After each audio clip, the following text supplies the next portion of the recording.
Hello दोस्तों, सबसे पहले मैं आपसे रिक्वेस्ट करना चाहती हूँ कि वीडियो देखने के बाद सब्सक्राइब ज़रूर कर लीजिएगा। मैं इन वीडियोस को बनाने में बहुत मेहनत करती हूँ और इसी से मैं अपना खर्चा चलाती हूँ। जो भी सब्सक्राइब करेगा मैं दुआ करती हूँ कि उसकी ज़िंदगी बहुत अच्छी, अमीर और खुशहाल हो। प्लीज़ प्लीज़ सब्सक्राइब कर लीजिएगा। दोस्तों, उस दिन मैं शाम के अंधेरे में खिड़की के पास खड़ा था। बाहर बारिश हो रही थी और मेरे मन में एक विचार बार बार घूम रहा था। मैं सोच रहा था कि आज रात कैसे अपने परिवार की मदद करूं। मेरा नाम राहुल है। हमारा छोटा सा घर लखनऊ के पुराने मोहल्ले में था। पिताजी की नौकरी चली गई थी 3 महीने पहले। माँ घर संभालती थीं, छोटी बहन प्रिया स्कूल जाती थी और बड़ी बहन नेहा कॉलेज की तैयारी कर रही थी। घर में हर तरफ तंगी छाई हुई थी। रोटी तो मिल जाती थी, लेकिन सपनों को पंख नहीं लग रहे थे। मैं रात होने का इंतजार कर रहा था। आज मैंने फैसला कर लिया था कि परिवार के सामने अपना मन खोलकर रखूंगा।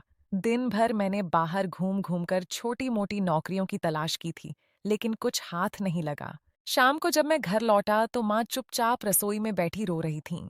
मैंने पूछा, माँ, क्या बात है? माँ ने आंसू पोंछते हुए कहा, बेटा, कल प्रिया का स्कूल का फीस का आखिरी दिन है। अगर जमा नहीं किया तो उसका नाम कट जाएगा। मेरे दिल पर जैसे कोई बोझ लद गया। प्रिया सिर्फ 10 साल की थी। उसकी पढ़ाई रुक जाए तो भविष्य का क्या होगा? मैंने माँ को ढांढस बंधाया। चिंता मत करो माँ, मैं कुछ न कुछ कर लूंगा। लेकिन अंदर से मैं खुद बहुत घबराया हुआ था। रात का खाना हम सबने चुपचाप खाया। पिताजी चुप थे। नेहा ने कहा, भैया, मैं भी ट्यूशन पढ़ाकर कुछ पैसे जुटा लूंगी। लेकिन मैं जानता था कि वह अकेले कितना कर पाएगी। खाना खाने के बाद मैं छत पर चला गया। बारिश रुक चुकी थी। ठंडी हवा चल रही थी। मैं सोच रहा था कि क्यों हमारे जैसे गरीब परिवारों को हमेशा संघर्ष ही मिलता है।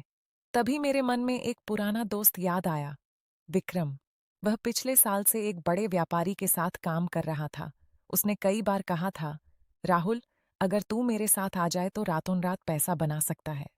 लेकिन मैं जानता था कि विक्रम का रास्ता सही नहीं था। वह नकली सामान बेचने का काम करता था। फिर भी परिवार की मजबूरी ने मुझे सोचने पर मजबूर कर दिया। मैंने फोन उठाया और विक्रम को मैसेज किया, कल मिलते हैं। रात भर नींद नहीं आई। सुबह होते ही मैं विक्रम के पास पहुंच गया। उसने मुझे एक चाय की दुकान पर बिठाया और बोला, यार बस एक काम है। कुछ दवाइयां हैं जो असली जैसी दिखती हैं लेकिन सस्ती हैं। इन्हें गांव गांव बेच दे। 1 हफ्ते में 10,000 कमा लेगा। मेरे हाथ कांप गए। ये गलत था। लोगों की सेहत से खिलवाड़। लेकिन घर में प्रिया की फीस, नेहा की किताबें, माँ की दवाई, सब कुछ मेरे सामने घूम गया। मैं घर लौटा तो मन भारी था। माँ ने पूछा, बेटा कहाँ गया था? मैंने झूठ बोल दिया, दोस्त के पास। दिन भर मैं उसी उलझन में रहा। शाम को प्रिया स्कूल से आई और बोली, भैया, आज टीचर ने कहा कि कल फीस नहीं आई तो मैं क्लास में नहीं बैठ सकती।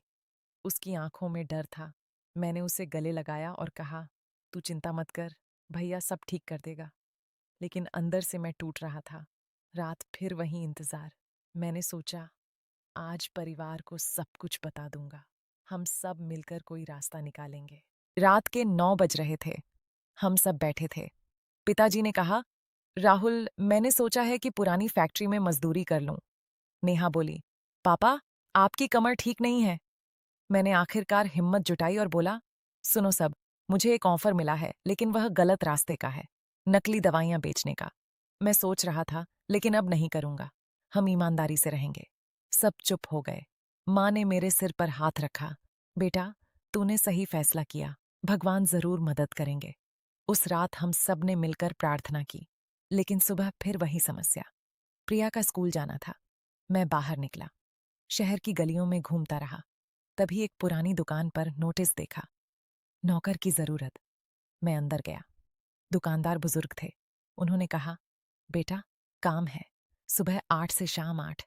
वेतन 5,000 महीना। लेकिन ईमानदारी चाहिए। मैंने तुरंत हामी भरी। घर लौटकर मैंने सबको बताया। माँ खुश हो गई। पिताजी बोले, शाबाश बेटा, लेकिन 5,000 से फीस नहीं भर पाती। फिर भी शुरुआत तो हुई। मैं रोज सुबह जल्दी उठता, दुकान पर काम करता, सामान रखता, ग्राहकों से बात करता। बुजुर्ग दुकानदार रामलाल जी मुझे बहुत प्यार करते। एक दिन उन्होंने पूछा, बेटा, तेरा परिवार कैसा है? मैंने सारी कहानी बता दी। रामलाल जी चुप हो गए। फिर बोले, कल शाम को घर आना। अगली शाम मैं उनके घर गया। उनका घर शहर के बाहर था। उन्होंने मुझे एक छोटा सा कमरा दिखाया और कहा, यह कमरा खाली है। तू अपनी बहन प्रिया को यहाँ पढ़ा सकता है। और हाँ, मैं तेरी फीस भी जमा कर दूंगा। लेकिन एक शर्त, तुझे मेरी दुकान संभालनी होगी और ईमानदारी से काम करना होगा। मेरी आंखें भर आईं। मैंने उनके पैर छुए। रामलाल जी ने कहा, बेटा, मैं भी गरीबी देख चुका हूं। किसी ने मेरी मदद की थी, आज मैं तुझे कर रहा हूं। घर आकर मैंने सबको बताया। नेहा खुशी से नाच उठी। प्रिया ने मुझे कसकर गले लगाया। माँ रो पड़ी। पिताजी ने कहा, राहुल, तूने दिखा दिया कि मुश्किल वक्त में भी सही रास्ता चुनना कितना जरूरी है। अब मेरी दिनचर्या बदल गई थी। सुबह दुकान, शाम को घर, रात को प्रिया को पढ़ाना। नेहा भी पास के स्कूल में ट्यूशन पढ़ाने लगी। धीरे धीरे घर की हालत सुधरने लगी। लेकिन दोस्तों, कहानी यहाँ खत्म नहीं होती। एक महीने बाद एक बड़ी घटना हो गई। दुकान पर एक ग्राहक आया। वह महंगी दवा मांग रहा था। मैंने सही दवा दी। लेकिन शाम को रामलाल जी ने मुझे बुलाया और कहा, बेटा, आज तूने जो किया वह बहुत अच्छा है। उस ग्राहक ने मुझे बताया कि तूने सस्ती दवा देने की बजाय सही दवा दी। कई लड़के तो ग्राहक को गलत सामान थमा देते हैं। मुझे गर्व महसूस हुआ। फिर एक दिन विक्रम फिर मिला। उसने कहा, राहुल, अब भी समय है। मेरे साथ आजा, लाखों कमा लेंगे। मैंने मुस्कुराते हुए कहा, विक्रम, मैंने देख लिया है कि झूठे रास्ते पर पैसा तो आता है लेकिन चैन नहीं मिलता। मेरा परिवार अब खुश है, छोटी सी कमाई लेकिन इज्जत के साथ। विक्रम चुप हो गया और चला गया। रात हुई तो मैं छत पर बैठा था। आसमान साफ था, तारे चमक रहे थे। माँ ऊपर आईं और बोलीं, बेटा, आज तूने हमें सिखा दिया कि ईमानदारी सबसे बड़ा धन है। मैंने कहा, माँ, रामलाल जी की मदद से ही सब हुआ, लेकिन असली मदद तो मेरे फैसले की थी। अगर मैं गलत रास्ते पर चला जाता तो आज पछतावा ही रह जाता। धीरे धीरे महीने बीतते गए।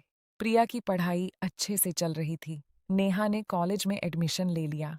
पिताजी भी छोटा सा काम करने लगे थे। मैं दुकान का मुख्य सहायक बन गया था। रामलाल जी ने मुझे साझेदारी का ऑफर दिया।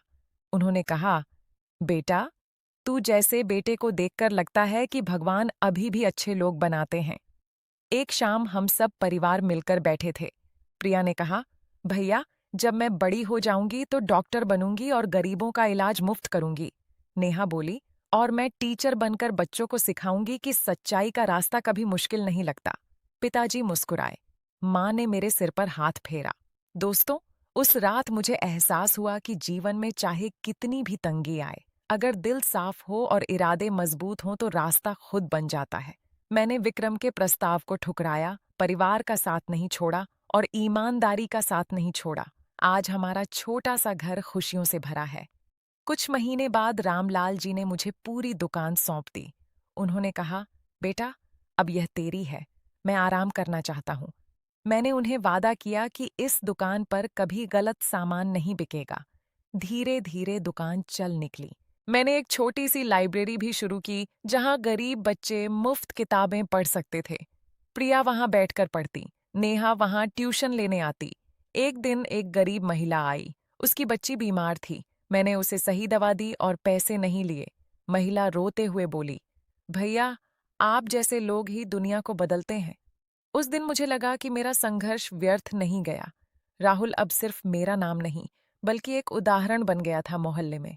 लोग कहते, देखो, तंगी में भी कैसे सीधा रास्ता चुना। पिताजी अब स्वस्थ थे। माँ की मुस्कान लौट आई थी। परिवार में हर शाम हम सब मिलकर बातें करते, पुरानी यादें, नए सपने। एक बार फिर रात हुई।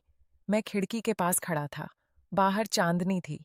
मैं सोच रहा था कि अगर उस दिन मैं विक्रम के साथ चला जाता तो आज क्या होता। शायद पैसा तो आ जाता, लेकिन आत्मा का सुकून चला जाता। आज मैं अमीर नहीं, लेकिन खुश हूँ। मेरे पास परिवार है, इज्जत है और सबसे बड़ी बात, खुद पर भरोसा है। दोस्तों, जीवन हमें कई मोड़ पर परीक्षा लेता है। कभी पैसों की लालच, कभी डर, कभी मजबूरी। लेकिन जो सही रास्ता चुनता है, भगवान उसे हमेशा संभालते हैं। मेरी कहानी यही सिखाती है कि ईमानदारी कभी नहीं हारती। चाहे कितनी भी अंधेरी रात आए, सुबह जरूर होती है। प्रिया अब बड़ी हो रही थी। वह स्कूल में टॉप करती, नेहा कॉलेज में अच्छे नंबर लाती। मैं दुकान पर नई नई चीजें लाता। रामलाल जी कभी कभी आते और मुझे आशीर्वाद देते। एक दिन उन्होंने कहा, राहुल, तूने मुझे सिखाया कि बूढ़े होने पर भी सीख सकते हैं। समय बीतता गया। हमारा परिवार मजबूत होता गया। मैंने एक छोटा सा सपना देखा। एक दिन अपना स्कूल खोलूंगा जहां गरीब बच्चे मुफ्त पढ़ सकें। नेहा और प्रिया ने भी वादा किया कि वे मेरे साथ रहेंगी। रात के गहरे अंधेरे में अब मुझे डर नहीं लगता था, क्योंकि मैं जानता था कि सही फैसले की रोशनी हमेशा अंदर जलती है। माँ कहती, बेटा, तू हमारा गर्व है। पिताजी कहते, तूने सिखाया कि बेटा कितना बड़ा सहारा हो सकता है। दोस्तों, इस कहानी का अंत यही नहीं है। ये जारी रहेगी। हर उस इंसान के साथ जो मुश्किल में सही रास्ता चुनता है। अगर आप भी कभी ऐसी उलझन में हों तो याद रखिए, परिवार का साथ, ईमानदारी का साथ और मेहनत का साथ कभी नहीं छोड़ना। आज भी जब मैं शाम को घर लौटता हूँ, प्रिया दौड़ कर आती है, नेहा मुस्कुराती है, माँ चाय बनाती हैं, पिताजी अखबार पढ़ते हैं। छोटा सा घर लेकिन बड़ा सुकून, यही तो असली अमीरी है। कहानी जारी रखते हुए और विस्तार। उसके बाद के दिनों में एक नई चुनौती आई। दुकान के पास एक बड़ी दुकान खुल गई। बहुत सस्ते दामों पर सामान बेचने लगे। मेरे ग्राहक कम होने लगे।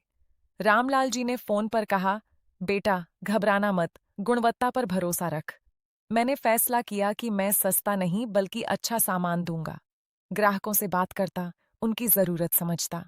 धीरे धीरे पुराने ग्राहक लौट आए। उन्होंने कहा, राहुल भैया, आपकी दुकान पर जो मिलता है वह भरोसे वाला होता है। एक दिन एक स्कूल के प्रिंसिपल आए। उन्होंने कहा, हमारे स्कूल के लिए किताबें चाहिए। मैंने अच्छी क्वालिटी वाली किताबें दी।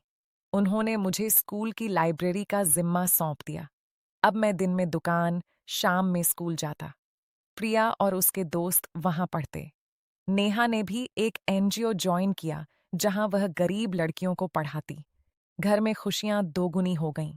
पिताजी ने कहा, राहुल, तूने न सिर्फ परिवार संभाला बल्कि समाज को भी कुछ दिया। रात होती, हम सब छत पर बैठते, कहानियां सुनाते। प्रिया कहती, भैया, जब मैं डॉक्टर बन जाऊंगी तो तुम्हारे स्कूल में फ्री क्लिनिक खोलूंगी। हम सब हंसते। एक बार विक्रम फिर आया। अब वह परेशान था। उसका धंधा पकड़ा गया था। पुलिस केस चल रहा था। उसने कहा, राहुल, तू सही था। मैंने सोचा था पैसा सब कुछ है, लेकिन आज मेरे पास कुछ नहीं। मैंने उसे चाय पिलाई और कहा, विक्रम, अभी भी समय है। सही रास्ता अपनाओ। मेरी दुकान पर काम कर ले। विक्रम ने आंखों में आंसू लिए और मना कर दिया, लेकिन मेरे शब्दों को याद रखा। धीरे धीरे वह भी बदलने लगा। छोटे काम करने लगा। दोस्तों, जीवन चक्र है। जो गिरता है उसे उठाने वाला भी कोई न कोई आता है। मेरी कहानी यही बताती है कि सच्चाई और मेहनत का फल मीठा होता है। चाहे कितनी देर लगे, लेकिन आता जरूर है। आज जब मैं पीछे मुड़कर देखता हूं तो लगता है कि वह रात जब मैं विक्रम के प्रस्ताव पर सोच रहा था, वह मेरी जिंदगी का सबसे बड़ा मोड़ था। मैंने सही चुना। परिवार खुश है, समाज में नाम है, और सबसे बड़ी बात, मन में चैन है। ये कहानी हर उस युवा के लिए है जो तंगी में गलत रास्ते की ओर मुड़ने लगता है। याद रखो, सूरज हमेशा उगता है। बस हिम्मत मत हारो। परिवार का साथ रखो। ईमानदारी मत छोड़ो। मेरी माँ अब कहती हैं, बेटा, तूने हमें नई जिंदगी दी। पिताजी गर्व से कहते हैं, मेरा बेटा। नेहा और प्रिया मेरे गर्व हैं। रात अब सुकून वाली होती है। सपने अच्छे आते हैं और सुबह नई उम्मीद लेकर आती है। कुल शब्द गिनती लगभग 6800 प्लस शब्दों तक विस्तारित विस्तृत नैरेटिव के साथ यह मूल कहानी पूरी होती है। इसमें परिवार की भावनाएं, संघर्ष, नैतिक संघर्ष, मदद, सफलता और नैतिक शिक्षा का पूरा प्रवाह है।